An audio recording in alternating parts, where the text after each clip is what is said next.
How would you like a 15% discount to my daily email, the stack of stuff, the show notes, discounts to the conference, all of that? All you need to do is text the word show to 33777.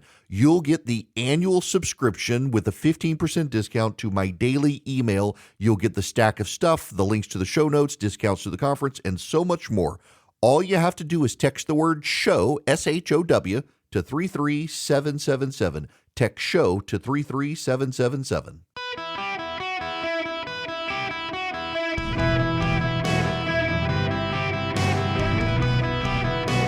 Welcome to the Eric Erickson Show podcast, Hour 3. Hello, America. Welcome. It's Eric Erickson here. This fine week of the Masters, the phone number 877-973-7425. Should you wish to be on the program, would love to have you. If you text Eric to 33777, you get the live stream, the show notes, the podcast, the social media links, everything you need. More importantly, if you text donate to 33777, I'll send you a link back to the Filter Project if you're interested in supporting their project to bring clean water and the gospel to parts of Eastern Africa, Kenya, and the like.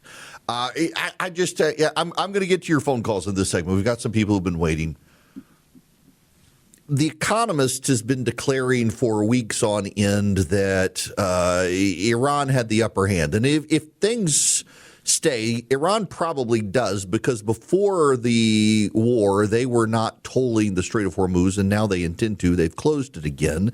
And they're also saying the ceasefire is off if Israel does not stop attacking Hezbollah. The Iranians, you need to understand this, the Iranians believe they've gotten the upper hand and they've won. Now, you can say that that's the spin. You can say that that's just Iran's internal propaganda campaign. But I assure you, the Iranian people, first of all, the Iranian diaspora, I know a lot of members of the Iranian diaspora in this country, in the UK, in Canada. They're furious that the president has stopped bombing Iran. And internally in Iran, their families are upset because they feel like they really expected the U.S. to save them so that they would set in place the means for an uprising, and that the U.S. has bailed. So if it stays, the Economist is right. Iran has the upper hand. All the people who insisted Iran was winning this thing are now coming out and gloating. That should tell you everything you need to know. But The Economist has a history of these sorts of things, and The Economist a year or two ago, when Javier Milei was in line to win in Argentina, declared that a bunch of expert economists had said Milei was a dangerous nut job, and if he won, he would destroy the Argentine economy. This is from the Washington Post. The poverty rate in Argentina has gone from 53% to 28%. Real economic growth last year was 4.4%. It's the first time Argentina has seen real economic growth in decades. It is the first state budget surplus in 123 years. Inflation has fallen from 200% inflation to 33% inflation and has continued to fall month over month every month. Additionally, Javier Milei has gotten rid of 14,000 laws and regulations and has shifted Argentina to a free market. This is the quote from the Washington Post. Argentina's rapid transformation from nearly a century of socialism to free market capitalism continues to prove the superiority of the latter. It is rare that we get to witness such a radical experiment in real time. It is no surprise, however, that it's working. And think about the embrace in this country of so many bad economic policies by the left and even the Trump administration, from tariffs to wanting state control of different industries or corporations. Milei has gone in the opposite direction, and the Argentine economy is roaring. Maybe we should also remember all the experts who said he would be a disaster and how they got it wrong, and all the expert classes in Washington constantly and continuously always attack things that we know work, like the free market. They simply don't like ideas that work. They like ideas that put them in charge. Now, let me go to Ohio, to John. You're up next. Welcome to the show, John. How are you? I am doing very well, thank you. And I listened to you to get a really good, fresh, well-researched perspective on politics. Appreciate it. No, I'm not kidding. Good. Well, I'm glad. So, but now I know Charlie told me you're thinking that everybody thinking Trump is nuts might actually help him. I thoroughly believe that. For example, what did Ronald Reagan do? He, on what was supposedly a hot mic, and he didn't know it, said the bombing begins in 20 minutes. That scared the hell out of the world. I think Trump's doing the same thing. The more crazy that they think he is, the more likely it is that he's going to be successful. The more likely it is that other countries will not want to get involved militarily against the United States. And the more the left or the more the propaganda media swears up and down he's crazy, the more likely it is they're going to believe it. So again, like I said in the first hour, John, that he literally wrote a book or had a ghostwriter help him write the book, The Art of the Deal in the 1980s. And he made the point in the book that part of his negotiation strategy is to make some exceedingly outrageous demands and threats to bully the other side, to try to meet him closer in his direction than they were, and then ultimately meet him halfway. It literally is in a book that was written under his name in the 1980s, that part of his strategy is to do exactly what he's doing with Iran. And for people like his tweet yesterday, I really do think he should not have tweeted what he tweeted yesterday. I think it did more harm than good for the president. It caused a lot of distance between him and Republicans in Congress, put Republicans in Congress on defense at a time they're already on defense, et cetera, et cetera, et cetera. But also, as I said at the time, it was clearly he did not intend to deploy nukes or destroy the Iranian people. He intended to use it as a negotiating tactic with the Iranian government to get them to the peace table, and they got to the peace table. Now, the problem for the president is they got to the peace table, but Iran's idea of peace and our idea of peace are dramatically two different things, and we're seeing this peace plan fall apart today already as the Iranians insist that you've got to get the Israelis out of Lebanon, and even the Lebanese government's like, no, we're okay with Israel blowing up Hezbollah. Don't tell us what to do, Iran. It's remarkable. Now, let's go to Ray in Palm City, Florida. Welcome, Ray. How are you? Hello, Eric. A long-time listener and first-time caller. Welcome to the show. Yes, sir. Hey, I agree with you pretty much 100% on stuff, but if this is a pivotal moment in the Middle East, are we, if it goes to boots on the ground, are we prepared as a country and politically for the casualty count to be in the thousands? Look, I think that's a real concern for the president on this. And part of the issue here is how do you bring about destabilization of the regime? And we know from this New York Times report that John Ratcliffe, and by the way, this is kind of a funny side story in this story. So John Ratcliffe of the CIA assessed the four parts of Benjamin Netanyahu's plan. Netanyahu's plan was decapitation, ending Iran's war-making capability. I forget what part 3 was, and then part 4 was regime overthrow. And I know what it was: destabilization of the internal structures of Iran, and then decapitation. And John Ratcliffe tells the president, Mr. President, their plan ultimately for regime change is farcical. And Rubio interrupts John Ratcliffe and says, he means it's BS, except he didn't say BS. He means BS, Mr. President. The whole plan is BS. Like, he wasn't sure the president would understand what farcical meant, so let's just go to BS. And by the way, it was after that, the president has now said repeatedly that the Iranians are BS artists. That's what they do. The president doesn't trust Iran. The president has never trusted Iran, which is why I think we may go to tomorrow and wake up to news that we've started bombings again, or we're about to bomb again. In fact, I just saw on social media that some of our mid-air refuelers have taken to the skies today, which may be a hint of something to come. You can't trust the Iranians, but you're right on the body count. So if I were the president, what would I want to do? I will tell you, I would find a way to arm the Iranians. We tried through the Kurds.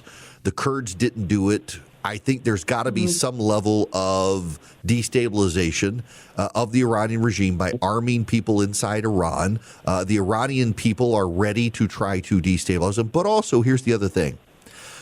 if you wipe out the economic means of the country, and we're close to doing so. Remember, the Iranian president said last week that they were within 3 weeks of an economic collapse.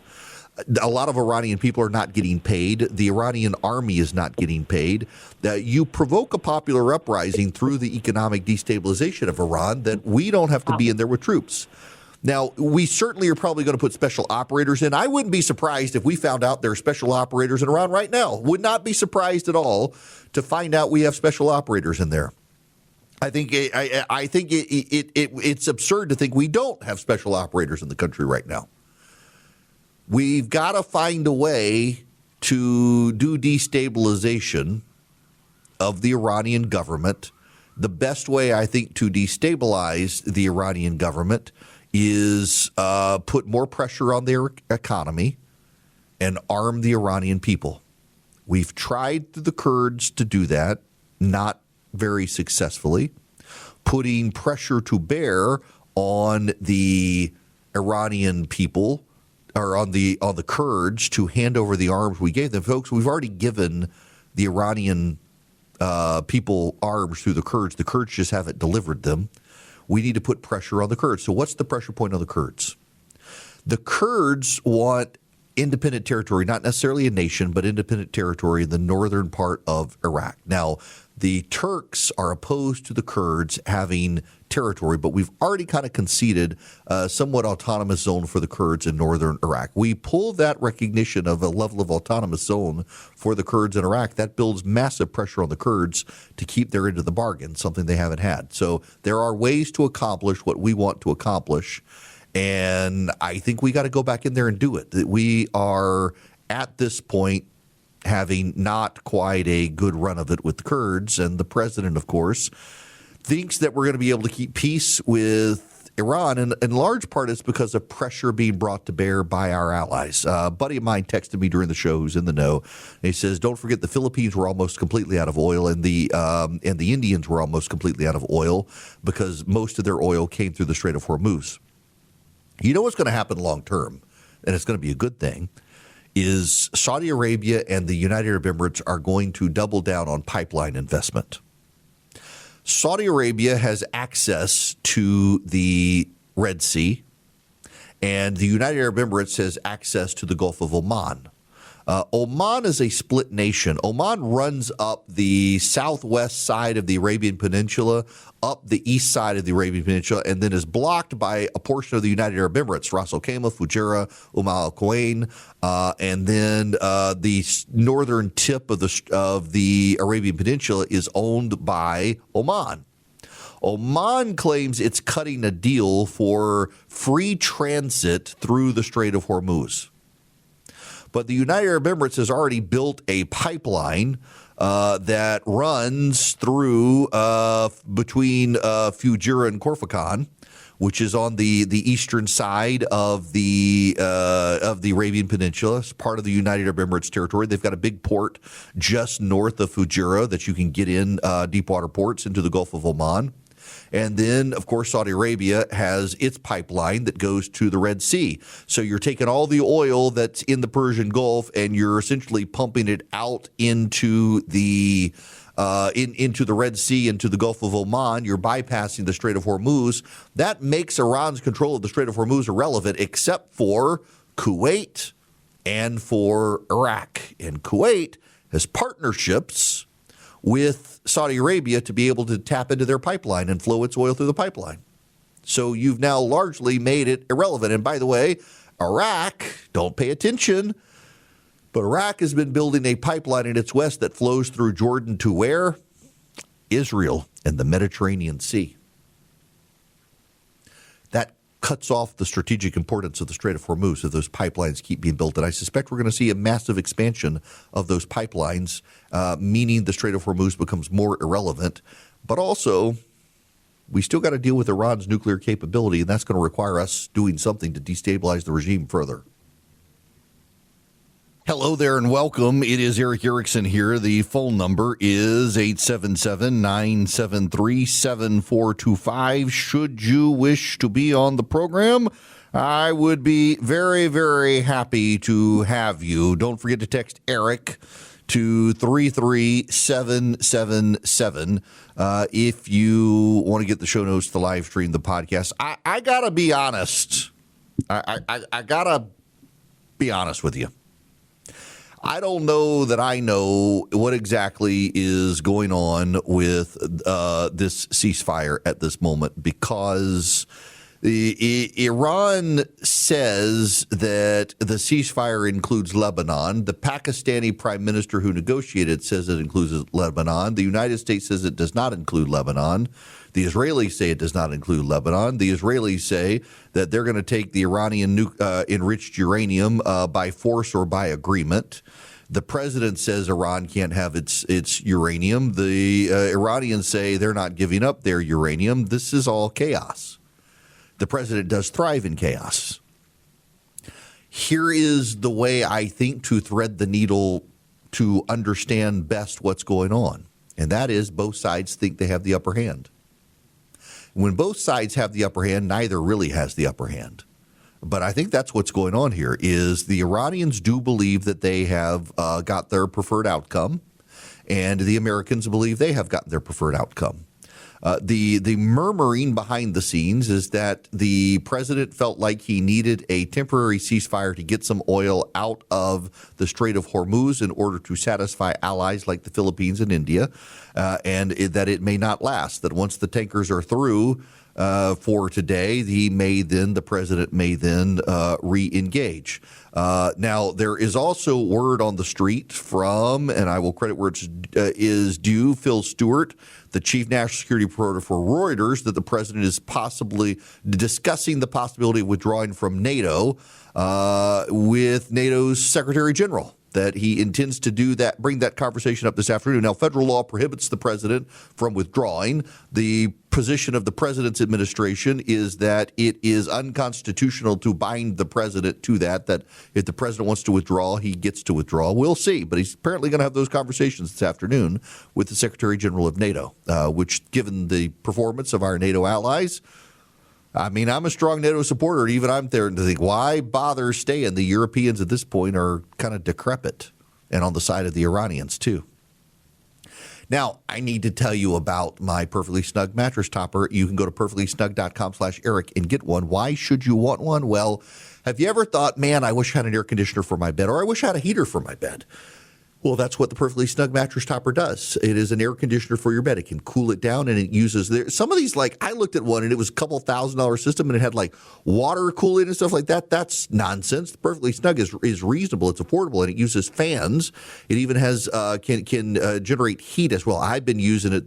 They want me to talk about the air conditioner, but y'all, I've been using like the heating feature on my back. It's been fantastic for my sore back at night, and it is comfortable, and it's great, and it's reasonable. And you can go to perfectlysnug.com/Eric and save $280.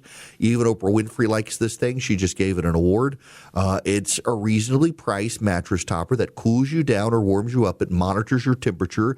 It can turn on automatically at night. It can adjust through the night based on your body temperature. It's phenomenal. Perfectlysnug.com/Eric. Save up to $280. Perfectlysnug.com/Eric. I have some breaking news for you, and it is significant. This has hit the wires in the last 4 minutes. This is a statement from the Speaker of Iran's parliament. It's significant because he is the lead negotiator for the Iranians. He has just released this statement, which I will read for you now. Quote, "The deep historical distrust we hold toward the United States stems from its repeated violations of all forms of commitments, a pattern that has regrettably been repeated once again.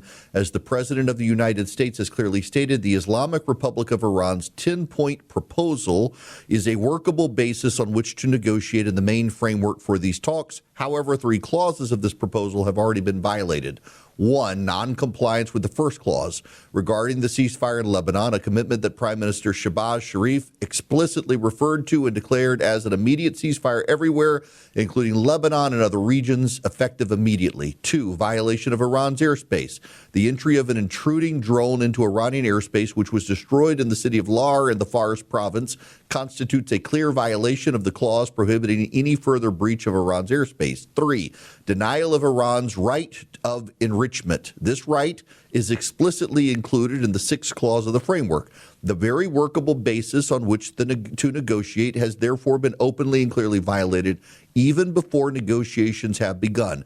Now, this is the final sentence in the statement from the Iranian speaker's statement. And keep in mind, the Iranian speaker is leading negotiations in Pakistan. And this is from his statement, and I quote, "Under such circumstances, a bilateral ceasefire or negotiations is unreasonable." The Speaker of Iran's parliament, the chief negotiator, this is breaking news happening now, saying that a ceasefire is unreasonable and negotiations are unreasonable, claiming the United States has already violated the terms of the ceasefire it wanted. Now, why is this? You need to understand this again, is why the President of the United States should get off social media. The President's statement on Truth Social saying there was a ceasefire said, in the words of the Speaker of the Iranian parliament, and he is directly quoting the President of the United States, that Iran's 10-point plan is, quote, "a workable basis on which to negotiate." For those of you who do not know or understand, the 10-part plan from the Iranians, the very first part of that 10-point plan was the U.S. must fundamentally commit to guaranteeing non-aggression. Also, number 3, acceptance that Iran can enrich uranium for its nuclear program. Those were the point 1 and point 3. Point 2 is continuation of Iran's control over the Strait of Hormuz. The President of the United States, understand this, please. The President of the United States is denying that Iran's 10-point plan is the basis for negotiations. But the President's Truth Social post said it was the basis for negotiations.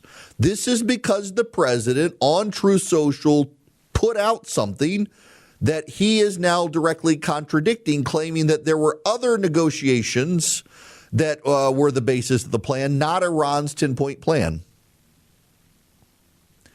This is really the President's True Social posts continue to muddy the water and continue to aggravate the situation.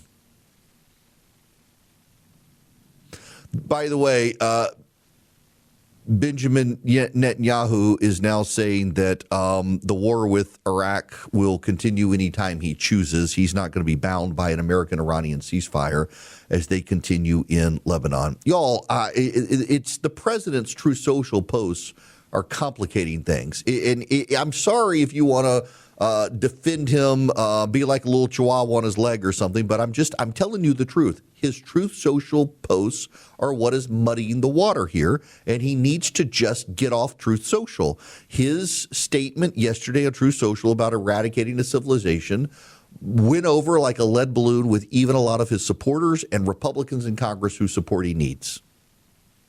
His statement that Iran's plan was a basis for negotiation, he's now flat out denying that's what he meant, but he literally put it in writing. My hope in all of this is that now that the Iranians think we're standing down, we can blow up their infrastructure without having a massive body count. But we got real problems when the president goes on True Social, says the things he says, and then one, he's not going to deliver on those things, and two, kind of denies that he has bound himself to the things he put in writing already. I mean, just look at this from the Iranians. He put out the True Social post last night, and suddenly we're in this wild situation. This isn't good or helpful. The only way that it is good or helpful is for the Iranians to not live up to their end of the deal. They've already closed the Strait of Hormuz. We should just go back in and do our best to annihilate the regime. That would be good. And if the president has put himself in a position to be able to go in and annihilate the regime, God bless him for it. Let's go do it.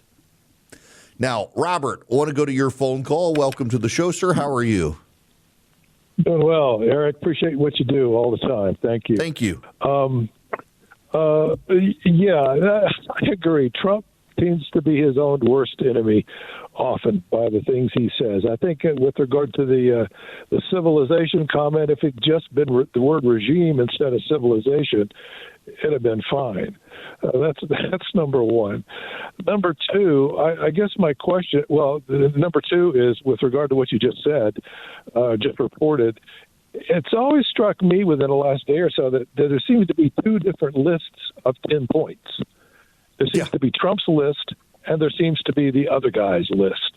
And I think the Iranians, whatever they say publicly, is for their own country's internal consumption. I don't think they give a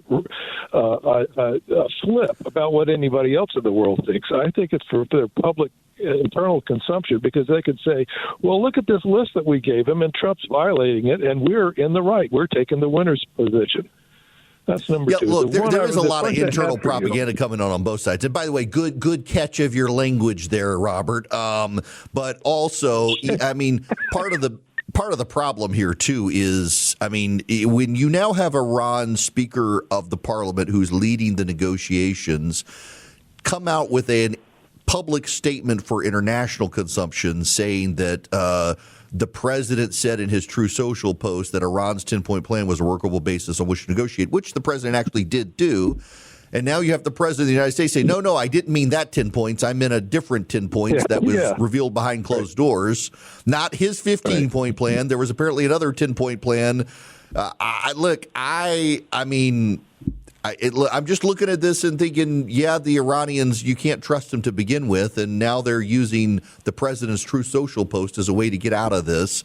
We might as well just go on in there and do what we can to wipe out this regime. And frankly, if it were me, if I were president of the United States, y'all can all thank God I'm not, I would put little parachutes on loaded guns and just sail over Iran, dropping off the parachutes of guns into the crowd and just let the chips fall where they may. And you can say, Eric, so that's what you call yourself a Christian. I think the more we destabilize the Iranian regime, the better it would be for the entire world. And if you just float over some armed guns, drop them off by parachute into urban populations, let the people of Iran get their hands on them, they're going to know what to do. They're going to know what to do. That's my personal solution. Now, speaking of calling myself a Christian, sorry, I tell you. So outside my window here in my office, there's a bridge, and underneath the bridge there is a river walk. There's a river that runs through my city, the Ocmulgee River. And a nonprofit has built a wonderful paved path that goes, and of late people can't use it because they keep getting harassed and assaulted by homeless people. On my way into my office yesterday, went over the bridge on the interstate and looked over, and there were lots of blue lights. And there were about 5 police cars and police ATVs and a bulldozer and a dump truck, and they were getting rid of a homeless encampment. And I, on Twitter, noted it was nice to see my city getting rid of the homeless encampment. On a whole bunch of atheists and progressives who claim to be Christians, you call yourself a Christian, how dare you? That's so un-Jesus-like. Homeless encampments are terrible. You know what a homeless encampment is? A homeless encampment is a sign that society has given up on helping the least of these. That's what it is. It is a perverse mentality where the progressives believe that they are in some capacity helping people by allowing them to live in squalor with drug addiction. And around this nation and the Western world, progressives have actually given up on helping, and they've just decided to redefine homelessness as urban camping. Or remember, it's unhoused now. They're unhoused. If only they had a house. They have a tent by a river now. And they idealize it. They fantasize about, wouldn't it be great to sleep out under the stars too? No, not with drug addicts and convicts and criminals and petty larceny and the smell of the people that they stink. Let's just be honest here. They stink. And that's not me being cruel. It's me being honest. They stink. They hadn't had baths. Meanwhile, there are homeless shelters and they could live in the homeless shelters, but a lot of them are struggling with addiction, mental health problems. And God forbid we get them treatment. God forbid we put them in an institution where they have to get treatment. No. The left has decided it's better to give up on them and let them live in the squalor. And then they get mad at people like you and me when we want to get rid of the homeless encampment because we would like to use the resources that have been paid for with our tax dollars and charitable contributions that we're not allowed to use or can't use because we don't want to get harassed and assaulted by the homeless people who are nuts and need help. And the progressive left has decided we're the bad guys because God forbid they ever look in the mirror and say, oh, I'm the bad guy for allowing society to be degraded in this way and not actually taking care of the problem. The ignoring the problem to the left is taking care of the problem. Meanwhile, we got a bunch of homeless people with addictions, criminal habits, mental illness, who are ruining cities for everyone else. It is wild to me to see progressives claim that ignoring the problem is somehow the Christian thing to do. We're helping the homeless people by letting them live in squalor by the river in a falling apart tent where people create bonfires that start forest fires, and you got to live at night wanting to know if a junkie's going to stab you to death when they have an out-of-control situation. There have been people assaulted,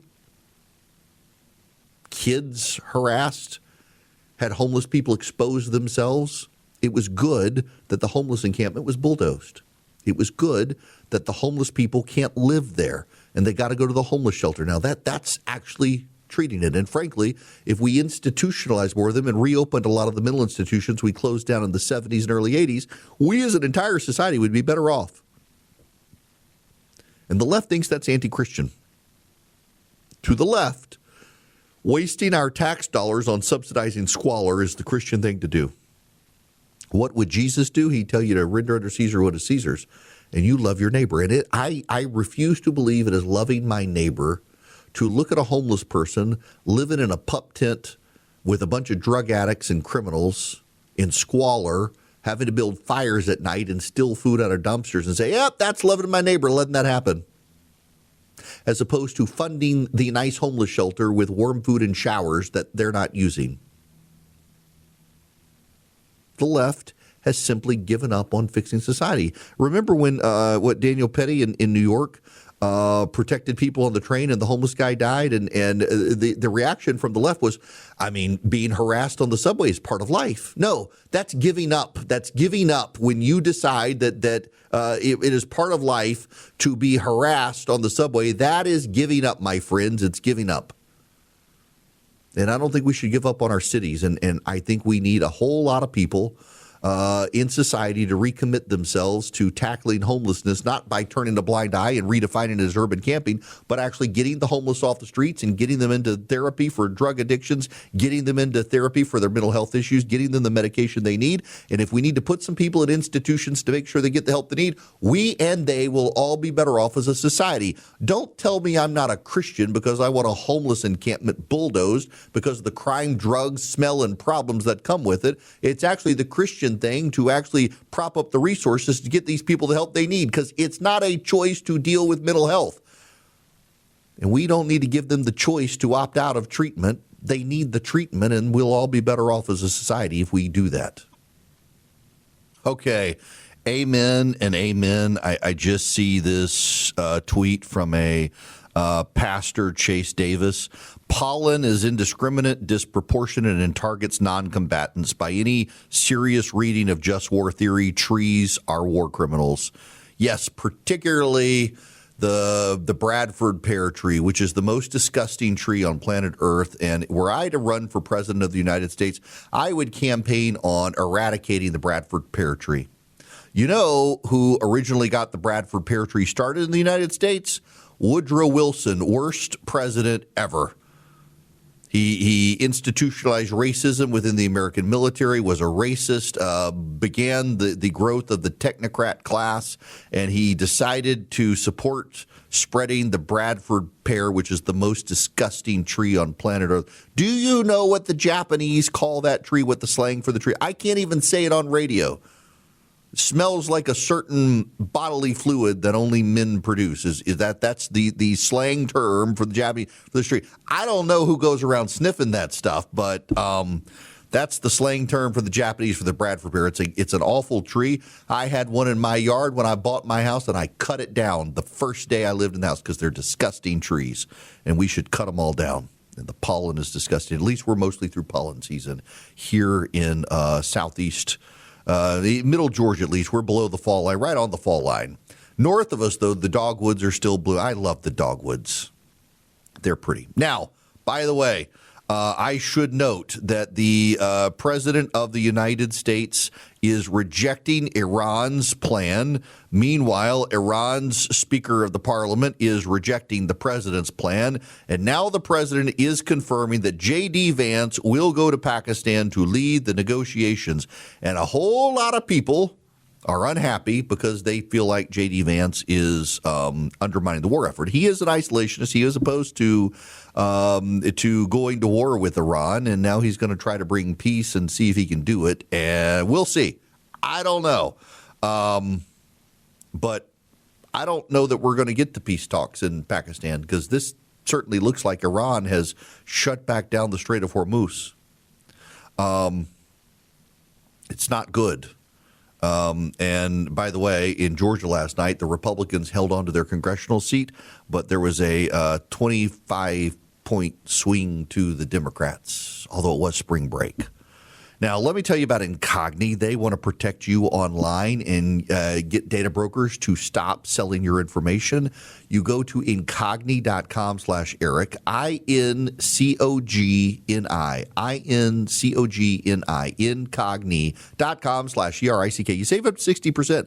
They have gotten my information off over 325 websites right now. In fact, let me go to Incogni right now, and I can tell you, because they keep working on this, incogni.com. You go to incogni.com/Eric, you save money, and they tell the data brokers to delete your information. The data brokers sell it. They sell it to thieves. They sell it to scammers. 341 brokers covered as of now.